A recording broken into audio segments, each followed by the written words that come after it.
Hi friends, मैं हूं आशीष कुशवाहा और फोकस ट्यूटोरियल में आप लोगों का स्वागत है। ये प्लेटफॉर्म ऑनलाइन प्लेटफॉर्म है और हमारी कोचिंग इंस्टीट्यूट भी है। बट इस लॉकडाउन से अब हम लोगों ने ऑफलाइन के साथ साथ, अभी तो ऑफलाइन नहीं स्टार्ट है बट ऑफलाइन के साथ साथ ऑनलाइन भी आने का निश्चय किया है और हम लोग पूरा कंप्लीट सिलेबस आप लोगों को यहाँ पर यूट्यूब के जरिए प्रोवाइड करवाएंगे। तो इस सेशन में जो हम देखने जा रहे हैं ये इकोनॉमिक्स इंग्लिश मीडियम के लिए है, एमपी बोर्ड स्पेशल वीडियोस। बेटा, इसके जो पहले के वीडियोस हैं आपको देखना बहुत जरूरी है, तभी आप ये वीडियो को समझ पाएंगे। हमारे सभी वीडियो सीक्वेंस में बने हुए हैं, आपको उन्हीं सीरीज में उसी सीक्वेंस में देखना जरूरी है। ठीक है, तो लास्ट वाला जो हमारा जो वीडियो था, जो कि पीपीसी फर्स्ट के नाम से आपको दिख रहा होगा, अब ये सेकेंड है पीपीसी 2 प्रोडक्शन पॉसिबिलिटी कर्व का पार्ट 2, और इसी तरह से प्रोडक्शन पॉसिबिलिटी पार्ट 3। 3 वीडियो इसके मिनिमम बनेंगे। ठीक है, इस सेकेंड वीडियो में हम लोग आपको कुछ बच्चों की डिमांड आई कि सर ग्राफ कैसे रीड करते हैं, हमको नहीं आता। एक्चुअल में इकोनॉमिक्स में आपको कई सारे ग्राफ्स रहेंगे और आपको उनको रीड करना आना चाहिए। यदि आप उनको रीड नहीं कर पाएंगे तो हम उनको याद करने की कोशिश करेंगे और आप हमेशा कंफ्यूज होंगे, राइट।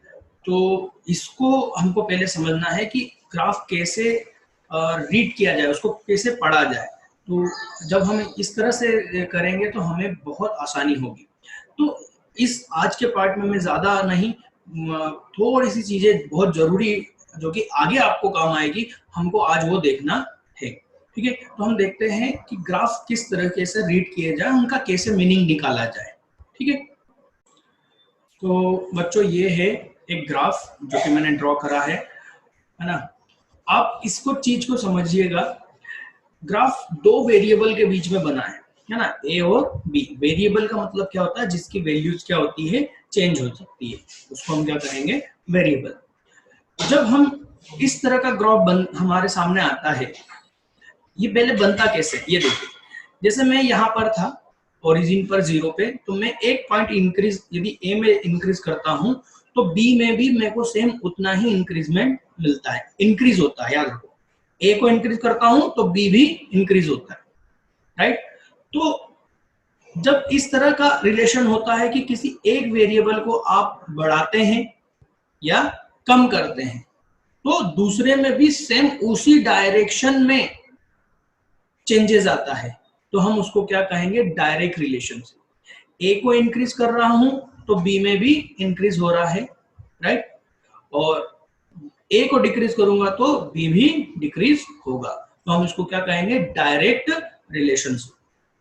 ठीक है, और जब ये इस तरह से कर्व ड्रॉ होता है एकदम बीच में से 45 डिग्री, ये 90 डिग्री एंगल है, और जब ये 45 डिग्री के 2 एंगल बना देता है इस तरह से कर्व, तब हम ये कहेंगे कि सेम रेशो में इनका डायरेक्ट रिलेशनशिप।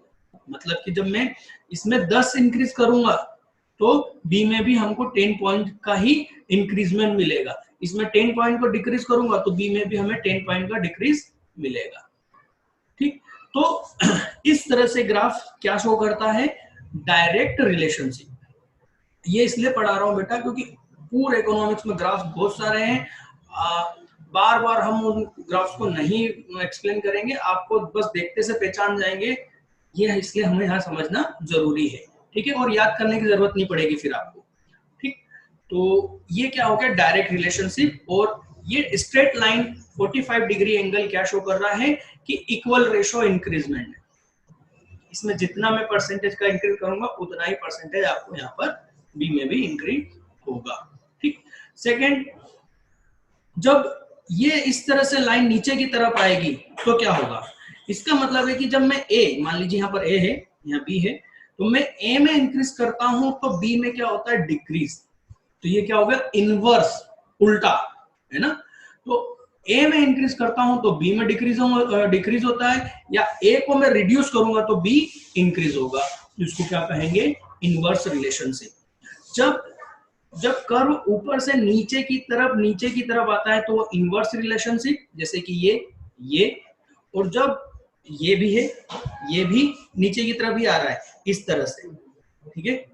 देखिए ये भी नीचे की तरफ आ रहा है, ये भी नीचे की तरफ है, और ये भी, ये तीनों ही रिलेशन क्या है, इन डिक्रीजिंग रिलेशनशिप है, इनवर्स रिलेशनशिप है। और ये कौन सा हो गया, डायरेक्ट रिलेशनशिप, पॉजिटिव। ध्यान रखिएगा, पॉजिटिव, पॉजिटिव का मतलब क्या हुआ, इधर मैं बढ़ूंगा तो ये भी बढ़ेगा, इंक्रीज होगा, इसलिए इसको क्या कहा, पॉजिटिव।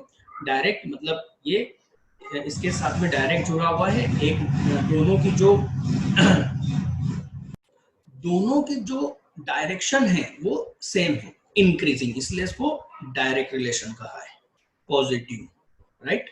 और यहां पर क्या हो रहा है, इन दोनों का जो डायरेक्शन है वो अपोजिट है, ये इंक्रीज होता है तो ये डिक्रीज होता है, तो इसको अपोजिट रिलेशनशिप है ना, इनवर्स रिलेशनशिप या नेगेटिव रिलेशनशिप, तीन चीजें, एक ही चीज, तीन अलग अलग वर्ड, राइट।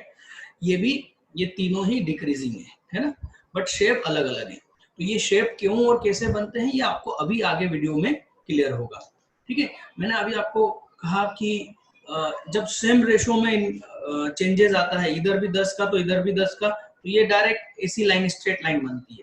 तो ये जो चेंजेस होता है ना, इसको इंक्रीज करने से इसमें जिस तरह का जो चेंजेस आया है, 10% से 20% हुआ तो शेप अलग होगा, 30%, मतलब ये इनके बीच में जो चेंजिंग हो रहा है उसके कारण ये जो इसका शेप बनता है। तो ऐसा शेप कब बनता है, जब वो इंक्रीज होता है।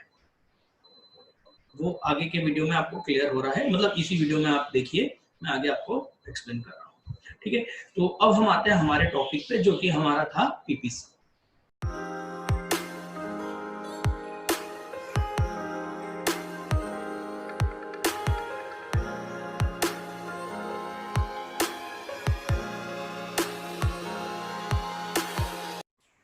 तो हम लोगों ने लास्ट वाले जो लेक्चर है, लास्ट लेक्चर में हमने देखा था कि पीपीसी क्या है, राइट। और पीपीसी में हमने लास्ट रिवीजन, हल्का सा रिवीजन करवा रहा हूं मैं लास्ट वीडियो का, लेक्चर का। पीपीसी में हमने देखा था कि पीपीसी एक कर्व है, राइट, जो कि शो करता है वेरियस अल्टरनेटिव प्रोडक्शन पॉसिबिलिटी, किसके, दो गुड्स के बीच में अल्टरनेटिव प्रोडक्शन पॉसिबिलिटीज को शो करता है कि आप ऐसा ऐसा इतना इतना प्रोडक्शन कर सकते हैं, ये पॉसिबिलिटी शो करेगी, राइट। और इसमें कंडीशन क्या है, इसमें कंडीशंस है, अजम्पशन है, और वो अजम्पशन है कि आपको रिसोर्सेज चेंज नहीं करना है, मतलब जो हमारा फील्ड फॉर्म खेत था उसको हम ना तो इंक्रीज करें ना डिक्रीज करें, राइट। टेक्नोलॉजी को भी हम नहीं चेंज कर सकते हैं, मतलब ना तो लेबर इंसेंटिव, मतलब यदि लेबर इंसेंटिव टेक्निक पर काम कर रहे हैं तो लेबर से ही काम करना है ना, या कैपिटल से कर रहे हैं तो कैपिटल से ही काम करना है, ठीक। और रिसोर्सेज आर फुल्ली एम्प्लॉयड, इसका मतलब क्या था कि एक भी जमीन का थोड़ा सा भी हिस्सा बचा नहीं होना चाहिए, पूरे 5 एकड़ पर हमको क्या करना है, खेती करना है, राइट। पांव रखने की भी जगह ना मिले, इस तरह से यूज करना है हमको, फुल्ली एम्प्लॉयड, ठीक है। और लास्ट में हमने समझा था कि सर ये इसका शेप ऐसा क्यों होता है ना। तो ये सीबीएसई में क्वेश्चन आता है कि इसका शेप इस तरह से क्यों होता है, तो हम उसको बोलेंगे कि भैया इसका शेप इसलिए होता है, और वो ये है कि जरूरी नहीं है कि गेहूं की खेती के लिए जितनी जमीन जिस तरह से यूज हो रही है उसी तरह से पल्स में भी उसका यूटिलाइजेशन हो सके, ठीक। और दूसरी चीज ये जो है, जो सेक्रीफाइसिंग रेशो है ना, हम एक यूनिट जब वीट में आगे बढ़ते हैं तो हमको पल्सेस में क्या मिलता है, रिडक्शन मिलता है, जितनी यूनिट का रिडक्शन मिलता है तो ये क्या हो जाएगा, इनके बीच में एक रेशो क्रिएट हो जाएगा। अभी मैंने समझाया था आप लोगों को, है ना, कि इधर इंक्रीज करेंगे तो इधर जो सेक्रीफाइस करेंगे तो उनके बीच में एक क्या ड्रॉ हो जाएगा, एक हमको रेशो मिल जाएगा कि पहले ऑप्शन में जब हम 1 यूनिट इंक्रीज करते हैं वीट का तो हमको पल्सेस में पहली यूनिट के लिए, इसके फर्स्ट यूनिट के प्रोडक्शन के लिए हमें यहाँ पर एक यूनिट का सेक्रीफाइस करना पड़ता है, ठीक है। सेक्रीफाइस का मतलब ये है कि हम यदि वीट लगाना चाहते हैं तो हम अब पूरी तरह से 15 क्विंटल पल्सेस नहीं मिल पाएगी, अब हमको केवल 14 क्विंटल ही पल्सेस मिल पाएगी। इसका मतलब हम इस यूनिट के लिए, इसकी एक यूनिट के लिए पल्सेस में एक यूनिट का क्या कर रहे हैं, त्याग कर रहे हैं, सेक्रीफाइस कर रहे हैं, राइट। इसी तरह से यहाँ पर फिर से एक और यूनिट इंक्रीज करते हैं, तो अब हमको एक यूनिट का सेक्रीफाइस नहीं कर रहे अब हम 2 यूनिट का सेक्रीफाइस कर रहे हैं। ये देखिए ये रेशियो है ना, अब हम कितनी 2 यूनिट का सेक्रीफाइस कर रहे हैं।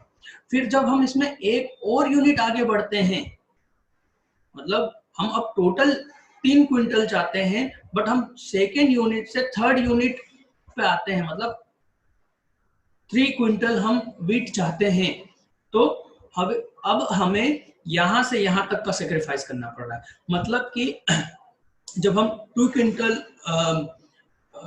वीट लगाते हैं तो हमें 12 क्विंटल क्या मिलता है, पल्सेस मिलता है। पर जब हम 3 क्विंटल चाहते हैं, मतलब एक और इंक्रीज करते हैं, तब हमें लॉस उठाना पड़ता है 3 यूनिट का पल्सेस में। तो आप ये देखेंगे ये जो इंक्रीज होते जा रहा है ना, हमको जो क्या बोलते हैं सेक्रीफाइस हर यूनिट के लिए, हर अगली एक यूनिट के लिए वीट की जब हम इसको इंक्रीज करते हैं तो हमको यहाँ पर क्या होता है, पल्सेस में पिछली यूनिट से ज्यादा हमको क्या करना पड़ता है, सेक्रीफाइस करना पड़ता है। इसी को वो कहेंगे इंक्रीजिंग रेट, ठीक है। और हमने लास्ट वीडियो में ये भी देख लिया था कि अपॉर्चुनिटी कॉस्ट क्या होती है, राइट। मैंने सबको पढ़ने के लिए भी कहा था, ठीक है। तो अपॉर्चुनिटी कॉस्ट क्या होती है कि एक अपॉर्चुनिटी को कैच करने के लिए जब हम दूसरी चीज को छोड़ देते हैं, तो उस अपॉर्चुनिटी को कैच करने की कॉस्ट जो हमने छोड़ दी, मैंने सलमान खान कैटरीना पे एग्जांपल दिया था, राइट। यहाँ पर हम समझेंगे कि एक यूनिट हमने इसमें इंक्रीज करा वीट में, तो हमको पल्सेस में कितना लॉस उठाना पड़ा, 2 यूनिट का। तो इसी को हम क्या बोलेंगे कि 1 unit of wheat opportunity cost is 2 unit of pulse, ठीक। मतलब कि हमें एक यूनिट जो हमने इंक्रीज करी गेहूं में, हमको दालों में 2 यूनिट का लॉस उठाना पड़ा, सेक्रीफाइस करना पड़ा। अपॉर्चुनिटी कॉस्ट एक यूनिट की 2 पल्सेस की है, ठीक है। तो यहां पर हमने जो अपॉर्चुनिटी कॉस्ट पड़ी, राइट। अब हमको पढ़ना है मार्जिनल अपॉर्चुनिटी कॉस्ट। ये आप मेरी स्क्रीन के नीचे देख सकते हैं, मार्जिनल अपॉर्चुनिटी कॉस्ट, ठीक है। तो अपॉर्चुनिटी कॉस्ट तो आपको समझ में आ गई, ठीक। अब हम समझेंगे मार्जिनल अपॉर्चुनिटी कॉस्ट क्या होता है, ठीक है। देखो मार्जिनल अपॉर्चुनिटी का मतलब, एक चीज मैं आपको बता दूं कि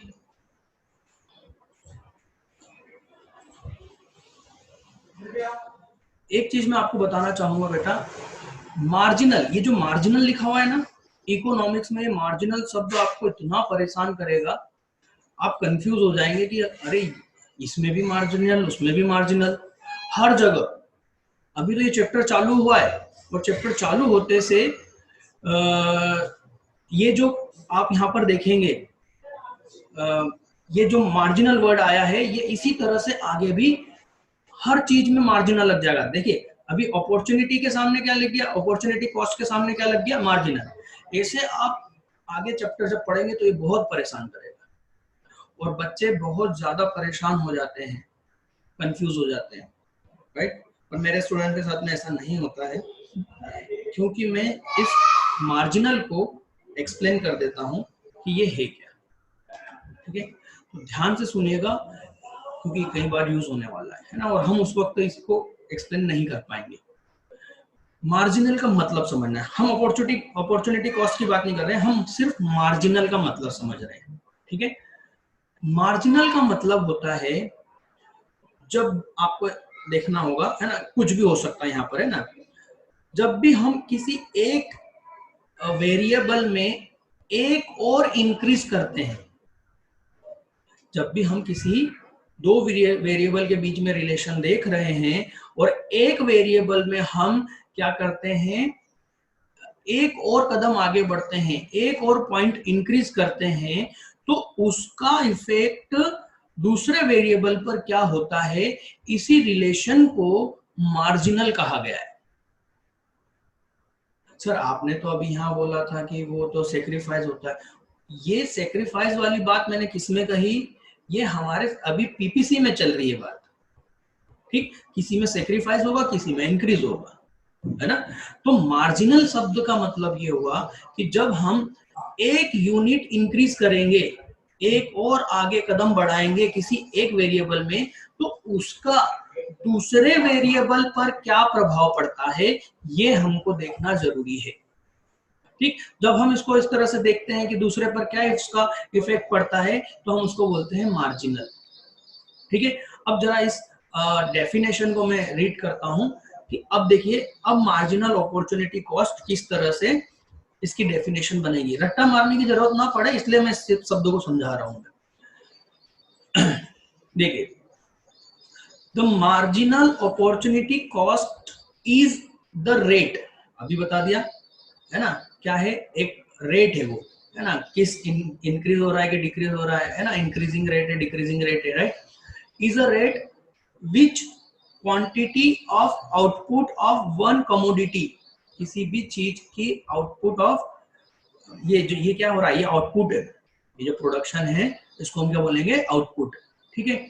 तो the quantity of output of one commodity is sacrificed to produce one more unit of the other commodity. The quantity of output of one commodity मतलब पल्सेस, पल्सेस का जो उत्पादन है, प्रोडक्शन है, उसमें हमने उसमें हमने कितना सेक्रीफाइस करा, उसकी प्रोडक्शन में कितनी क्वांटिटी हमने सेक्रीफाइस करा, किसके लिए, to produce one more, one याद रखना, मार्जिनल में हमेशा वन वन होता है, one more unit of other commodity, one more unit of other commodity. तो ये अदर कमोडिटी कौन सी हो गई, ये, तो हम इसको ऐसा कह सकते हैं कि व्हीट की एक और यूनिट को इंक्रीज करने के लिए, राइट, प्रोडक्शन करने के लिए जो भी सेक्रीफाइस हमने अदर कमोडिटी मतलब पल्सेस में जो भी हमने सेक्रीफाइस किया, उसको हम क्या बोलेंगे, मार्जिनल, उस रेट को हम क्या बोलेंगे, मार्जिनल अपॉर्चुनिटी कॉस्ट, जिसको हम एमओसी कहेंगे। ये रहा आपका एमओसी, है ना, मैं इसको मोसी बोलता हूँ, याद रखना ये हो जाता है, राइट। तो एमओसी क्या हो गया कि एक और इंक्रीज करेंगे, एक यूनिट इंक्रीज करेंगे तो दूसरे में जो लॉस मिलेगा उस रेट को हम क्या बोलते हैं, मार्जिनल अपॉर्चुनिटी कॉस्ट, ठीक है। इसको कैलकुलेट करने का तरीका क्या है, thus the MOC is calculated in term of the loss of output of Y। इस तरह से हम जब इसको MOC को कैलकुलेट करेंगे तो हम इसको इस तरह से कह सकते हैं कि MOC क्या है, लॉस है आउटपुट, किसमें, Y में, Y में मतलब ये इधर जो है ना, मतलब पल्सेस में, ठीक। For every additional unit of X, हर एक यूनिट जब हम इंक्रीज करेंगे तो Y में जो लॉस होगा वो क्या है, मार्जिनल अपॉर्चुनिटी कॉस्ट, ठीक। When resources are shifted from Y to X, मतलब कब होता है ऐसा, जब हम अपने रिसोर्सेज को Y से X की ओर शिफ्ट कर देते हैं, है ना। हमने खेत में यही तो करा, हम जब पूरा खेत यूज कर रहे थे तो हमें प्रोडक्शन कितना मिल रहा था पल्सेस के लिए, 15 का, और जब हमको वीट भी लगाना पड़ रहा है तो हमने खेत के एक छोटे से हिस्से पर हमने क्या करा कि वीट लगाया, तो हमने हमारे जो खेत है, रिसोर्सेज है, उसको शिफ्ट कर दिया किसमें, पल्सेस से वीट में। ये वही कहा है when the resources are shifted from Y to X, ठीक। ये फॉर्मूला एमसीक्यूज में बनता है, इसको ध्यान रखें। इसको किस तरह से निकालेंगे, इसको डेल बोलते हैं और इकोनॉमिक्स में इसको चेंज इन बोलते हैं, राइट। तो इसको निकालने का तरीका क्या है ना, मतलब एमओसी मार्जिनल अपॉर्चुनिटी कॉस्ट को कैलकुलेट करने का तरीका क्या है, तो वो तरीका है कि y में जो चेंजेस आया है डिवाइडेड बाय x में जो चेंज आया, ठीक। तो y में यहाँ पर चेंज कितना आया, मान लो हम यहाँ पर देखते हैं ना c की, तो c में चेंजेस कितना आया, b से 1, देखो वीट में हम 1 पॉइंट आगे बढ़े हैं, है ना, 1 पॉइंट आगे बढ़े, है ना, 1 क्विंटल। तो ये हो गया चेंज इन x, है ना, इसमें से इसको घटाना है, राइट। तो चेंज इन x कितना हो गया 1, और यहां से यह इसको घटाना है, माइनस करना है, तो यहाँ पर कितना आया 2, तो 2 डिवाइडेड बाय 1, तो क्या आ जाएगा 2, राइट। या उसको हम क्या लिख सकते हैं 2:1, ठीक है। तो थोड़ा सा बेटा ये, क्योंकि हम लोग ऑनलाइन पढ़ रहे हैं और थोड़ा सा कंप्यूटर पे सब ड्रॉ करना मुश्किल होता है, इसलिए मैं आपको इस पे दिखा रहा हूँ डायरेक्ट, है ना, पीडीएफ पे भी बता रहा हूँ। तो मैं भी थोड़ा सा इस पे कंफर्टेबल नहीं हो पा रहा हूँ, क्योंकि ठीक है, तो इसको थोड़ा सा समझने की कोशिश कीजिएगा। तो फाइनली मैं इसको समझता हूँ कि आप लोगों को ये चीज समझ में आई होगी, है ना। हल्का सा आप मुझे बता सकते हैं कि